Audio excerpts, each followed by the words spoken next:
కఠినమైన మార్గాల గుండా దేవుడు ప్రయాణం చేయిస్తున్నాడు మాతో. దేవుడే బలాన్ని ధరింపజేశాడు. అనేక విధులుగా అనేక రకాలుగా దేవుడు సహాయం అందించి మా సహోదరులు చూసారా ఎంత ప్రయాసపడుతున్నారు. వాళ్ళందరూ కూడా దేవుడి కొరకు ఆసక్తి కలిగిన వారే. తమ తమ సొంత స్తుతి పాడేదా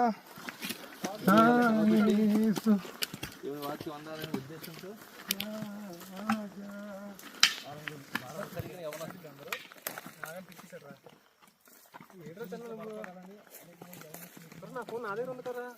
వీడియో ప్లేట్ చేస్తే వ్యక్తి పేరు చిన్న యవనస్తుడే. చక్కగా పరిచర్యలో ఇంత సహాయంగా ఉంటాడు. అతనైతే ఆటో వేసుకుంటాడు. నెలలో 2-3 సార్లు పరిచయం రావడానికి ప్రయత్నం చేస్తుంటాడు.